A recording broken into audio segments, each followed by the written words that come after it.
Bienvenidos a Very Cool todos. Estoy aquí con Nikita Kamprad de einer, Freiheit. I'm here with Nikita Kamprad from einer, Freiheit. Did I pronounce it correctly or I just butchered it completely? And no, it was perfect. Really. Thank you. I couldn't have said it better. That's good to say. I mean, I don't really know German, but I know how to pronounce a few things, so I'm glad that sounded well. Awesome. So thank you for joining us here. And I've been listening to your recent album, Noktvrn, and it's amazing. It's really, I don't know how else to describe it. I started following you guys since back in, what was it, 2017 when you released Finisterre? Yeah, right. Yes, so I'm talking about those two albums together, right? Where do you think this album stands in relation to the last album? Is it like a continuation or is it something that you wanted to explore a different path here? I think there's always like a natural evolution between the albums, and because Finisterre was the previous album we released, there's like even in the song title of the first track on Noktvrn, there's a connection. Like this is called Finisterre Part 2, so to say. So it's the album intro, because I somehow wanted to include this kind of atmosphere and this kind of feeling I had back then on Finisterre, which was not the best feeling. Like I had the impression the world was just going down and towards a very, very strange direction, and still many problems around, and nothing really improved, and even with the pandemic, of course, which is a very bad thing. But all in all, Noktvrn is rather like a brighter, a more optimistic album, but still I wanted to have this connection between the past of the band, like Finisterre and all the previous albums, and the new album now. Yeah, you can say they're connected to each other, but still it's a new album with new kind of subjects. You know, it's 4 years later, many things have happened, and musically also we evolved. So I think every album has a new vibe each time. Absolutely. I mean, I noticed that continuation with the name of Finisterre Part 2. But yeah, I noticed also the differences. And as you said it, I mean, we all change. Obviously, everything evolves, even if the world hasn't necessarily gotten better, probably in some cases even worse. There's still a bright side, right? Good things have happened. Some bad things have happened to everyone. So that's a good way to put it. Another thing that I noticed in this album, and well, generally most bands tend to sing in English just because people all over the world may understand it better, but you guys have done it mostly in German, except for this album in a few songs, right? But singing mostly in German, do you think has helped you in a way, or has it affected you before this album? For me personally, it helped because, you know, German is the language I feel the most comfortable with, singing and writing, of course. So having done it over the past 5 releases was like, for me, the best kind of expression, the most comfortable expression for me. But you know, each interview I did, each chat with a fan outside Germany or something like that, each time I talked English, I got better and better, and I felt more comfortable talking in English. So there was a point in 2019 or something, I just thought, well, why not trying out another language in this band? And of course, English was the first language I chose because there's not too many languages I can speak fluently. And the other reason was I never felt really comfortable singing clean vocals in German, because the German language is rather a very harsh language, which fits the harsh vocals perfectly, I think. But for the clean vocals, I was always missing this kind of natural flow in a vocal line. And, I want a clean vocal line to be harmonic, to be melodic. And of course, you can also do it in German, but there was always something missing for me. And that was the main reason, actually, I wanted to try out English vocals, because the English language is a little bit more softer, a little bit smoother in comparison to the German language. That's interesting. I mean, German, yes, it's known because of the harshness in the phonetically, if you say it, but yeah, that's a good way, and which ties me into the next question about your experience. You mentioned you started talking more to fans, feeling more comfortable in English, but what was your experience on this album, changing languages while you sing?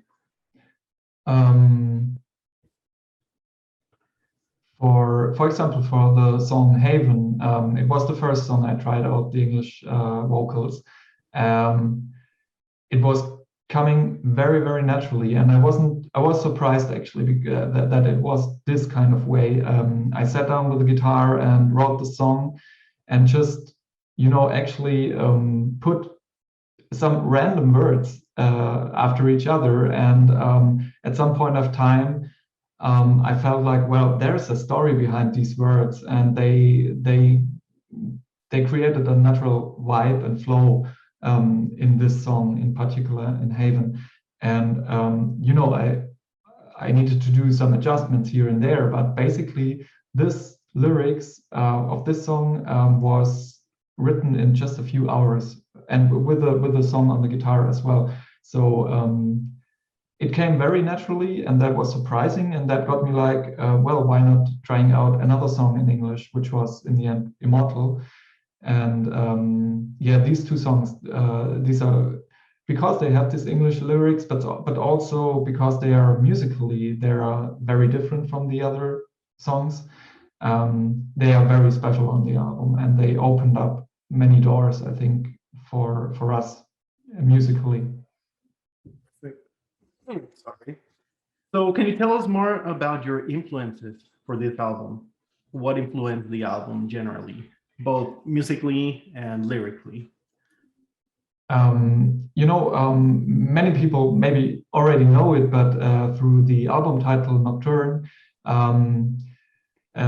some people might know the Nocturnes by Chopin, by Frédéric Chopin, this classical composer, which is one of my favorite, and he inspired me a lot especially with his nocturnes, with these nighttime piano pieces. I listened to them a lot, and that was a big inspiration, and I just wanted to somehow pay my own tribute to this composer. And when I had the feeling that Noktvrn is like my own night album, like these songs are my own night pieces, it was just logical to name the album like this. So there was one event in particular in 2019 when I wrote the song Immortal. It basically came to my mind in the very early morning hours when I was kind of still asleep, but also, yeah, kind of awake. I was in the state in between, and in a dream world, and suddenly this rhythm and this very simple bass line and all the simple structure of the song came to my mind. I had it in front of my inner eye, so to say. And it was crazy that my sleepy mind could write a song, basically. And I wrote it down, I got up and I wrote it down, and wrote the rest of the song and the other instruments. And this was the point where I thought, well, there might be more in this night hours, and in the thoughts you have at night or in the early morning hours. So this album turned out to be all about these kind of thoughts and moods you have during the night, which is mostly a time of solitude, and you're alone with your own thoughts, or they're deeper thoughts and different kind of thoughts. And that's the main theme of the album. Yeah, and I mean, once you get into your deep thoughts, sometimes it's not always a good thing. Sometimes it is, right? Definitely. You can lose yourself in it, but you can also have it like an inspiration. For me, it rather was an inspiration to write the music and to write the lyrics, especially. I found out more about myself, and yeah, it's a very personal album. And of course, our music is always kind of personal, but this album especially, I think. Yeah, and you can feel it, you can hear it, that it's personal album, and it's everything you're explaining here.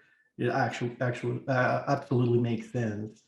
And while you're talking about this inner thoughts and everything, you do touch on some mental health issues there on your lyrics, right?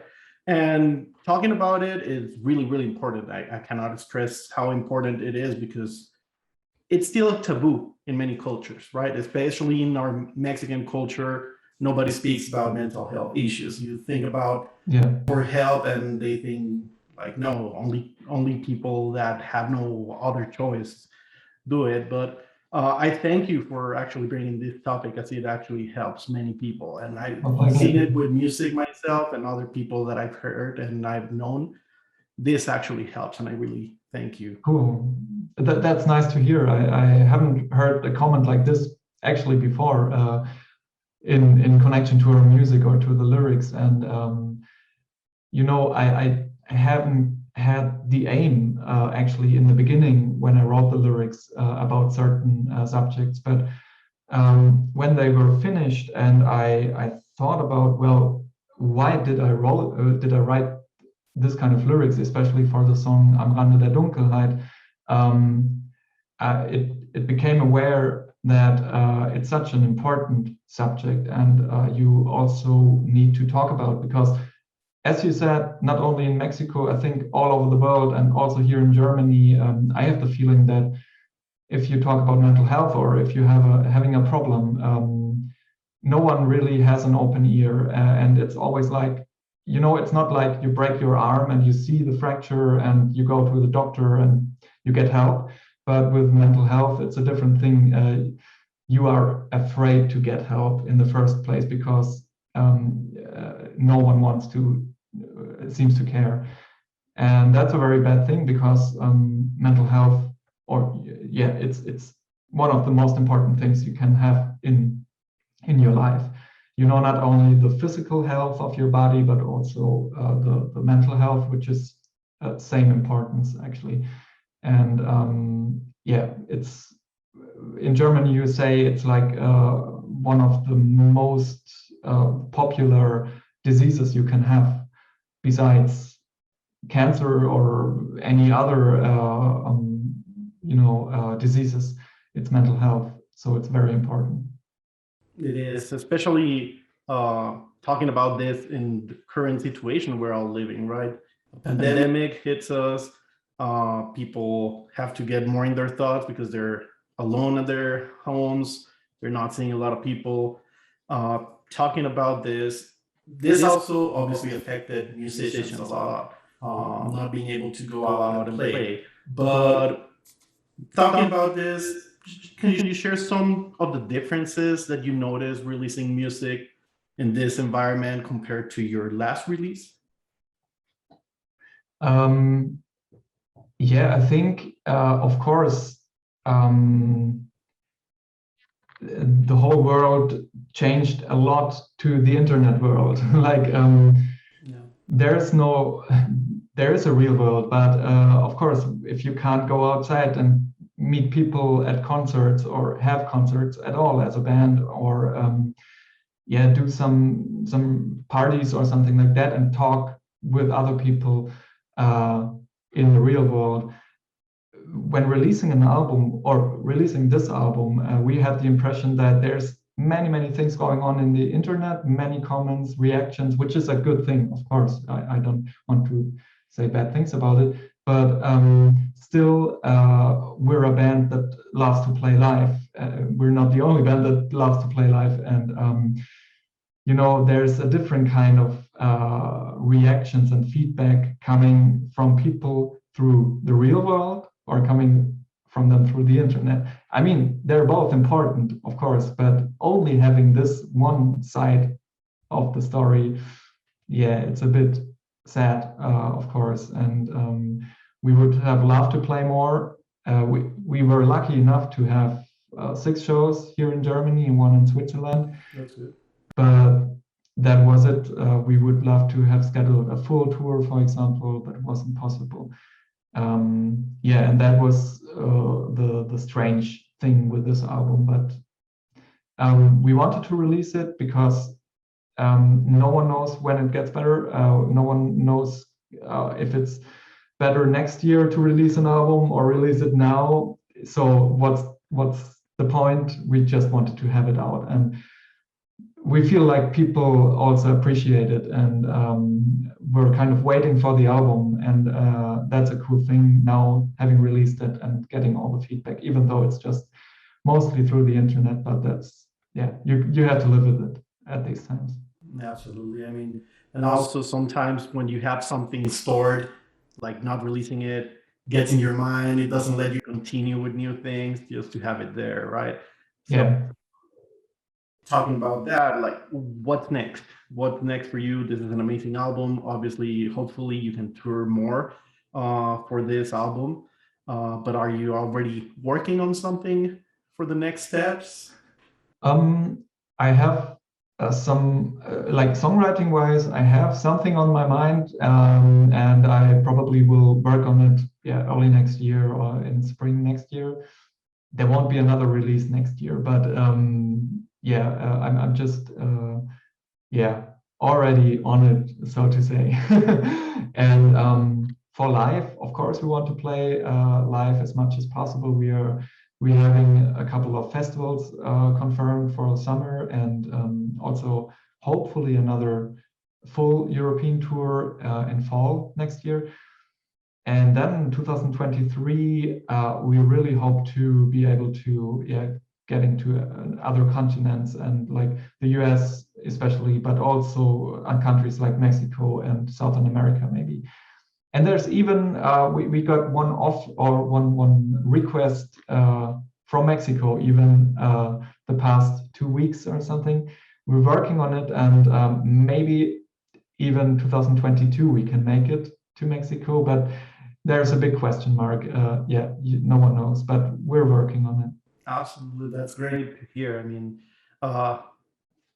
over here, bands that are starting up, some of you like you that are not necessarily starting up, but still haven't been able to tour in the US or Mexico.